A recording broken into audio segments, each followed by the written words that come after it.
नमस्कार सर, मेरा नाम राजू है। एक क्वेश्चन पूछा जाता है कि हर एज में अलग अलग म्यूचुअल फंड होना चाहिए क्या? क्या ये सच है कि 30 के एज में है, 40 के एज में, 50 के एज में है तो अलग अलग म्यूचुअल फंड होना चाहिए? आज इस पे वीडियो है। मान लेते हैं कि 30 साल, 40 साल, 50 साल, 60 साल, 70 साल का एज है और म्यूचुअल फंड में कदम रखना चाहते हैं तो 30 साल वाले और 40 साल वाले के लिए तो कोई प्रॉब्लम नहीं है। इनके पास 25 साल का ड्यूरेशन है यदि 55 साल के एज में रिटायरमेंट लेना चाहते हैं तो, और 40 साल वाले के पास लगभग 15 साल है। तो यहाँ पे लॉन्ग टर्म हो गया, 15 साल से ऊपर लॉन्ग टर्म में आप स्मॉल कैप मिड कैप में इन्वेस्ट करके छोड़ सकते हैं। अब बात यह है यहाँ पे कि एज है 50, 60, 70।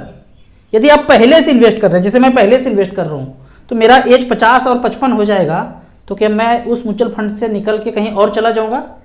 थोड़ा सा पैसा 10-20% पैसा बैलेंस फंड में या multi cap, flexi cap, balance fund में रख दूंगा, लेकिन ज़्यादातर पैसा स्मॉल कैप में ही रहेगा, क्योंकि वो अगर 10 गुना बढ़ा है तो मैं क्यों ऐसे जगह पे जाऊंगा जो 2 गुना ही बढ़े?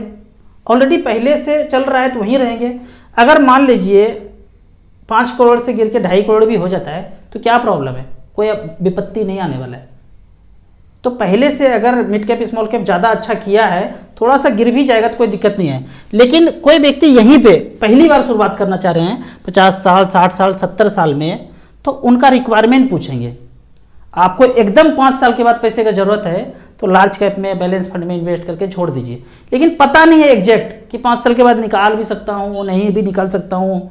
एक तो एफडी किया था, 7 साल के बाद फिर से पलटा मार दिया, फिर 7 साल पूरा हुआ फिर से पलटा मार दिया, तो ये पता ही नहीं है कि पैसे की जरूरत है। उसके लिए तो फिर लॉन्ग टर्म ही है। लेकिन एग्जैक्ट पता है कि बच्चे का शादी है, बच्चे को पढ़ाई है, 5 साल 6 साल ही टाइम है, तो लार्ज कैप बैलेंस फंड में रखिए। उतना भी डर लगता है तो बैंक में रखिए। एग्जैक्ट पता है कि भाई काम तो है ही है और इतना ही पैसा है तो बैंक में रखिए, एकदम पास के बैंक में। अगर दूसरा रिक्वायरमेंट ये है कि भाई 70 साल का एज है तो स्मॉल कैप नहीं करना चाहिए, ऐसे सोचते ना, 70 साल 75 साल एज हो गया, क्या बात कर रहे हैं, स्मॉल कैप में लगा दे। भाई ये नहीं पूछना है 70 साल अब तो कल मरे कि आज मरे, मरना है ही।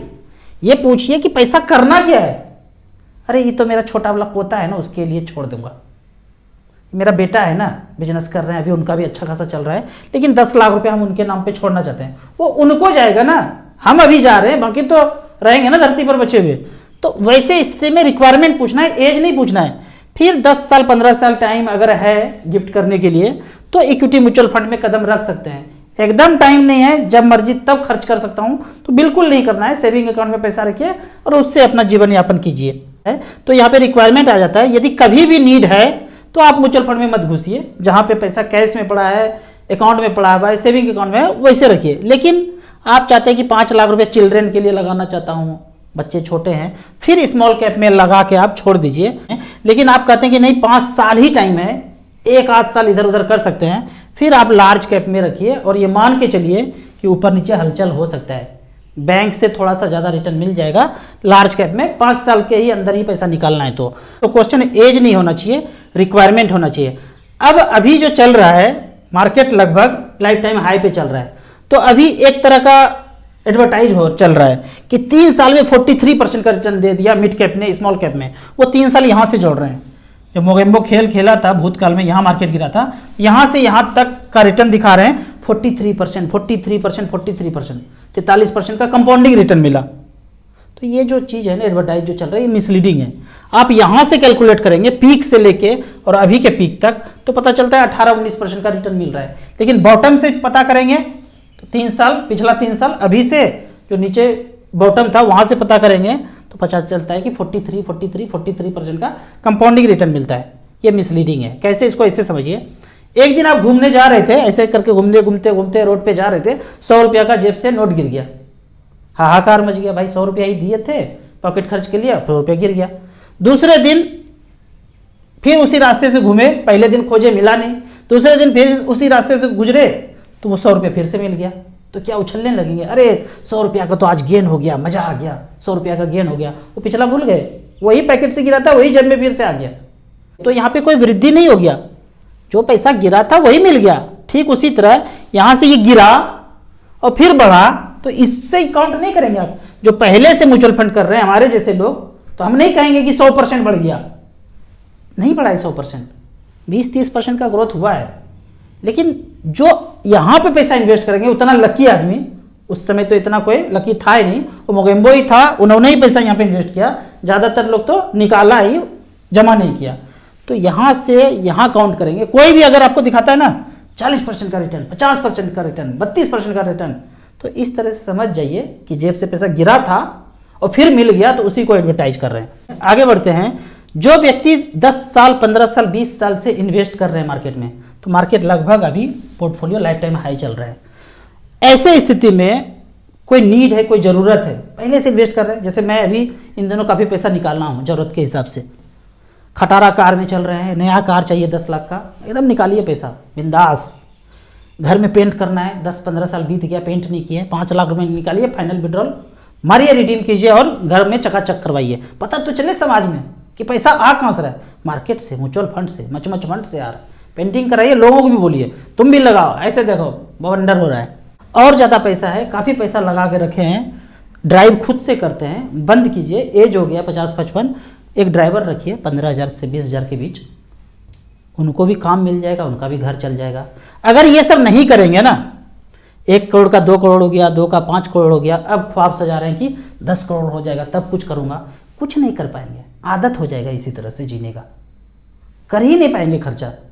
कहते हैं धन का 3 गति है, दानम, भोगम, नाशम।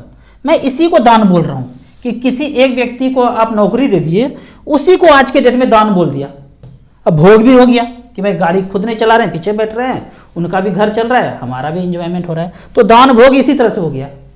जो व्यक्ति ये दोनों काम नहीं करेंगे वो नासम होगा।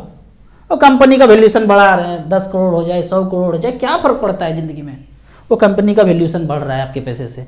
या बैंक में पड़ा हुआ है तो बैंक का बैलेंस शीट चमक रहा है। या फिर ये दोनों काम नहीं किए हैं, 3-4 जगह प्लॉट लिए हैं, एक कॉर्नर वाला, एक सेंटर वाला भी अपना पास होना चाहिए, एक बर्फी साइज का टुकड़ा तो है ही पहले से हमारे पास। तो कहना चाहेंगे कि हम जो यहाँ पे हैं ना, ऊपर चले जाएंगे 10, 15, 20 साल में। ये प्लॉट हमसे पहले भी था और हमसे बाद भी ये प्लॉट वहीं पे रहेगा, कहीं नहीं घिसका है, वहीं पे रहेगा।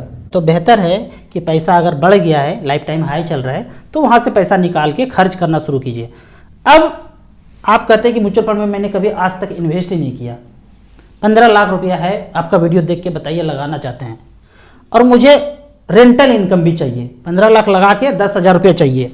तो ऐसे के लिए आप StarSIP.in में जब जाएंगे, हमने यहाँ पे 14 नंबर हाइब्रिड एग्रेसिव, StarSIP.in को आप वेबसाइट पे विजिट कर सकते हैं। कोई लॉगिन वॉगिन नहीं करना है, डायरेक्ट पेज खुल जाएगा। ये हमने यहाँ पे लिखा है 15 लाख रुपया वन टाइम रखा और 10,000 रुपये पर मंथ विड्रॉ करना शुरू किया।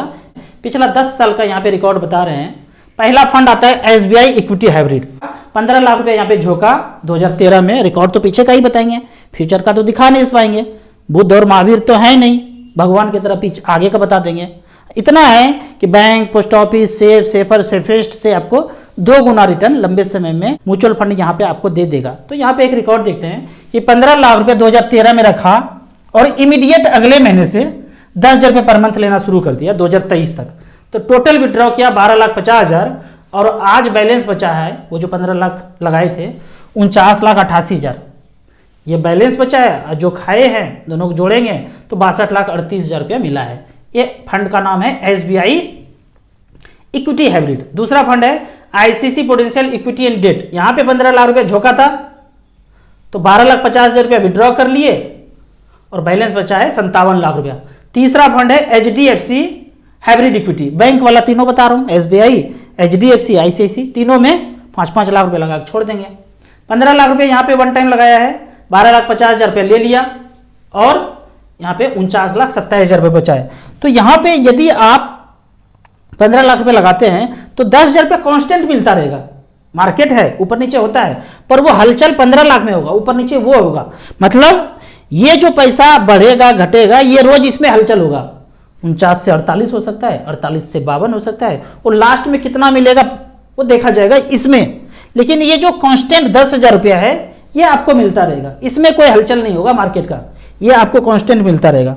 तो इस तरह से करके मच फंड में आप अपना पैसा लगा सकते हैं। जहां कहीं भी लगाए हैं हर जगह का सुखभोग किए हैं, लेकिन म्यूचुअल फंड का एक अलग सुखभोग है। यहाँ रिटर्न आपको 12 से 15% मिल जाता है लंबे समय में, जो कि अदर एसेट क्लास आपको बना के नहीं देगा। आपके मन के गहराई से एक बेहतरीन डाउट होगा कि भाग गया तो, डूब गया तो, खत्म हो गया तो, ये मचमच फंड के बारे में तो कभी सुना नहीं सुना है तो सुन लीजिए, क्योंकि सुनना आप वही चाहते हैं जो आप सुनना चाहते हैं, ऐसे सब कुछ नहीं सुन लेंगे, लोग अपने इंटरेस्ट का चीज़ सुनता है।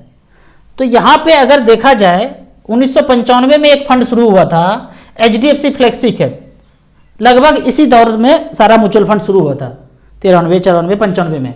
HDFC फ्लेक्सी में 1995 में किसी ने 10 लाख रुपया वन टाइम किसी ने यहाँ पे झोंका था, मानते हैं उस समय बहुत ज़्यादा पैसा होता है 10 लाख रुपया, उस 10 लाख का वैल्यू है 11 करोड़ 96 लाख रुपया। आप कहेंगे कि 10 लाख का वैल्यू, चलिए हम यहाँ पे 10,000 रुपया का वैल्यू का देख लेते हैं। 10,000 अगर लगाया था HDFC उसी फ्लेक्सी कैप में, तो यहाँ पे उस 10,000 का वैल्यू है, वन टाइम 10,000 रुपया लगाया था, पढ़ के देखते हैं 11,96,000, मात्र 10,000 वन टाइम लगाया था 1995 में, तो 11,96,000 है। 18% का रिटर्न यहाँ पे जनरेट करके दिया है। इतना रिटर्न लंबे समय में कोई जनरेट करके नहीं देता है। आपको लगता है कि 5 लाख का प्लॉट खरीदा 15 लाख 20 लाख का हो गया, अरे इतना अच्छा रिटर्न दिया, कैलकुलेट करेंगे तो पता चलेगा 9, 10, 11, 12% का रिटर्न मिला है। इतना रिटर्न म्यूचुअल फंड में ही संभव है। आपको इसी तरह म्यूचुअल फंड के बारे में और कुछ जानना है, इन्वेस्टमेंट के बारे में जानना है, तो इस नंबर पर मुझे व्हाट्सअप कर सकते हैं। यदि आप इन्वेस्टर हैं या डिस्ट्रीब्यूटर हैं, भारत में सबसे अच्छे ऐप के लिए मुझसे पूछेंगे, म्यूचुअल फंड में सारे ट्रांजेक्शन सारे फीचर्स म्यूचुअल फंड का हो, तो एसेट प्लस ऐप का नाम है इन्वेस्टर के लिए, और डिस्ट्रीब्यूटर के लिए है एसेट प्लस पार्टनर ऐप। यहाँ पे जाके आप एक ट्रांजेक्शन करेंगे 500 रुपये का, यदि आप पार्टनर हैं तो पता चलेगा कितना ईजी है दूसरे प्लेटफॉर्म से यहाँ पे काम करना। और यदि आप इन्वेस्टर हैं तो मिनिमम 100 रुपये का ट्रांजेक्शन यहाँ पे कर सकते हैं, मैक्सिमम का यहाँ पे कोई लिमिट नहीं है।